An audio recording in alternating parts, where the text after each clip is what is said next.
Welcome to all of you on science career classes. और आज के जो दैनिक समाचार हैं 17 जून के, वो आपके लिए हम लेकर आए हैं। और इम्पोर्टेंट विद्यार्थी जीवन से जुड़ी जो जो खबरें हैं हम यहाँ पर शामिल करते हैं।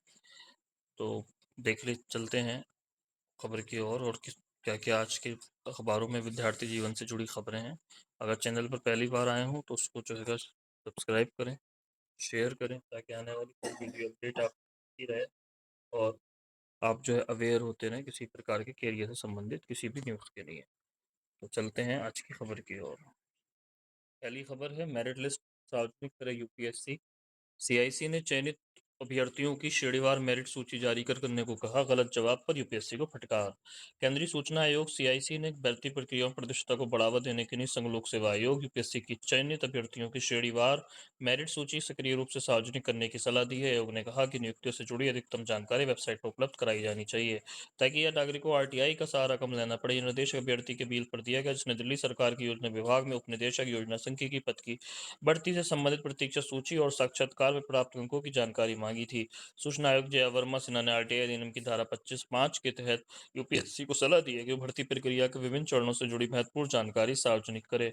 इसमें चयनित उम्मीदवारों के नाम, अनारक्षित तथा आरक्षित श्रेणियों एससी, एसटी, ओबीसी और पीडब्ल्यूडी के अनुसार मेरिट सूची प्राप्त अंक और रिक्तियों को भरने का क्रम शामिल हो। आयोग ने आरटीआई आवेदन के गलत निस्तारण पर यूपीएससी को फटकार लगाते हुए चेतावनी भी दी। साथ ही स्पष्ट किया कि केवल किसी सूचना को गोपनीय बताकर उसे रोका नहीं जा सकता। आयोग ने वेटिंग लिस्ट से जुड़ी जानकारी रोकने और कानूनी रूप से गलत ठहराते हुए केंद्रीय जन सूचना अधिकारी को आवेदक को मांगी हुई सूचना उपलब्ध कराने का निर्देश दिया। तो मेरिट लिस्ट को सार्वजनिक करने की बात कही गई यूपीएससी के द्वारा। परिषदीय स्कूलों में ग्रीष्मकालीन अवकाश बढ़ा, 25 जून से शुरू होगी पढ़ाई। हर साल 20 मई से 24 जून तक होंगी गर्मियों की छुट्टियां। 22 से 24 जून तक शिक्षक करेंगे स्कूल खोलने की तैयारी। प्रदेश के परिषदीय और मान्यता प्राप्त बेसिक विद्यालयों में गर्मी और हीट वेव को देखते हुए ग्रीष्मकालीन अवकाश की अवधि बढ़ा दी गई है। अब हर वर्ष 20 मई से 24 जून तक ग्रीष्मकालीन अवकाश रहेगा।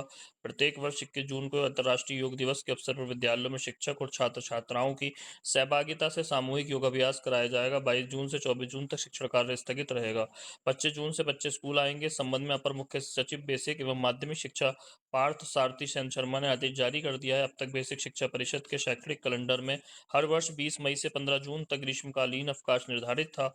अब 16 जून से स्कूल खुल गए थे। अब 25 जून को बच्चे स्कूल जाएंगे। पिछले कुछ वर्षों में से भीषण गर्मी और हीट वेव की स्थिति को देखते हुए जिलाधिकारियों को स्थानीय स्तर पर अवकाश बढ़ाने का निर्णय लेना पड़ रहा था। इसी को ध्यान में रखते हुए सरकार ने स्थायी रूप से अवकाश की अवधि बढ़ाने का फैसला किया है। आदेश के अनुसार ग्रीष्मकालीन अवकाश के बाद विद्यालय में पढ़ाई शुरू होने से पहले 22, 23 और 24 जून को सभी शिक्षक, शिक्षा मित्र, अनुदेशक और शिक्षकेतर कर्मचारी विद्यालय में उपस्थित रहेंगे। इस दौरान वे स्कूल खोले जाने की तैयारियां पूरे करेंगे। इन दिनों में शिक्षक लेसन प्लान तैयार करेंगे, मध्याह्न भोजन यानी मिड डे मील की व्यवस्था को सुनिश्चित करेंगे, पाठ्य पुस्तकों की उपलब्धता की समीक्षा करेंगे और विद्यालय प्रबंधन समिति व समुदाय की सहभागिता बढ़ाने के लिए बैठक करेंगे, ताकि बच्चों के आने में समय पढ़ाई शुरू हो सके। एक में प्रारंभिक स्तर के विद्यालयों में कम से कम 220 कार्यदर्शक पठन पाठन अनिवार्य है। बीएड का रिजल्ट घोषित किया जा चुका है। उत्तर प्रदेश बीएड का रिजल्ट में जो है वंदना सिंह अलीगढ़ से इन्होंने टॉप किया है। 359 नंबर हैं इनके 400 में से। नितिन पचौरी दूसरे स्थान पर हैं अलीगढ़ से। खुशी अजय तीसरे स्थान पर हैं जौनपुर से। प्रिया पटेल वाराणसी से चौथे स्थान पर हैं। प्रगति तिवारी वाराणसी से ही 5वें स्थान पर है। अबू बकर मथुरा से 6ठे स्थान पर हैं। 7वें स्थान पर सुचिता पांडे मिर्जापुर से हैं। 8वें स्थान पर संजना यादव जौनपुर से हैं। 9वें स्थान पर अंतरिक्ष साउथ ईस्ट दिल्ली से हैं और 10वें स्थान पर स्नेहा शाहजहांपुर हैं। उत्तर प्रदेश संयुक्त बीएड प्रवेश परीक्षा 2026 में 4,01,107 अभ्यर्थियों को रैंक जारी की, यानी सिर्फ 649 अभ्यर्थी परीक्षा में असफल रहे हैं। प्रदेश में बीएड की 2.5 लाख सीटें हैं। मंगलवार को लखनऊ स्थित डॉक्टर राम मनोहर लोहिया राष्ट्रीय विधि विश्वविद्यालय में शिक्षा मंत्री योगेंद्र उपाध्याय और राज्य मंत्री रजनी तिवारी ने परीक्षा परिणाम घोषित किया। रैंक प्राप्त करने वाले 4,01,007 अभ्यर्थियों में 2.46 लाख महिलाएं, 1.53 लाख पुरुष और एक ट्रांसजेंडर अभ्यर्थी शामिल है। अभ्यर्थी विश्वविद्यालय की वेबसाइट पर परिणाम देख सकते हो। शिक्षा मंत्री ने कहा, बीएड प्रवेश परीक्षा में एआई समेत आधुनिक तकनीकी मदद से अभ्यस्त सुरक्षा की व्यवस्था तैयार की गई थी।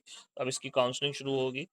बीएड के प्रति रुझान बरकरार है। बीएड डिग्री प्राप्त करने के बाद रोजगार की चुनौतियां होने के बावजूद अभ्यर्थियों को रुझान इस पाठ्यक्रम की ओर बना हुआ है। बुंदेलखंड विश्वविद्यालय पिछले 4 वर्षों से राज्य स्तरीय बीएड प्रवेश परीक्षा आयोजित कर रहा है। 2023 में यह 4,72,882 पद थे। 2024 में 2,23,384 आवेदन हुए। 2025 में 3,44,546 आवेदन हुए। 2026 में 4,44,958 आवेदन हुए।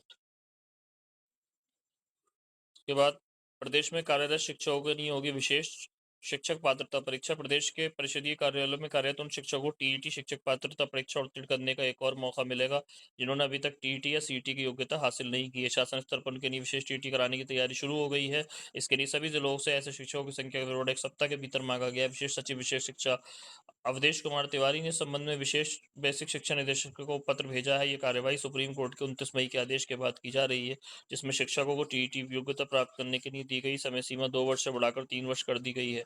मंगलवार को शासन ने बेसिक शिक्षा परिषद के नियंत्रणाधीन विद्यालयों में कार्यरत शिक्षकों की जिलों से सूची मांगी है। इसमें प्राथमिक और उच्च प्राथमिक विद्यालयों में कार्यरत कुल नियमित शिक्षकों की संख्या, टीईटी सीईटी उत्तीर्ण शिक्षकों की संख्या और अभी तक टीईटी और सीईटी उत्तीर्ण नहीं करने वाले शिक्षकों की संख्या का विवरण शामिल है। अगली खबर नीट को लेके है। सुप्रीम कोर्ट पहुंचा है नीट री एग्जाम का मामला। इसमें एक याचिका पहुंची है।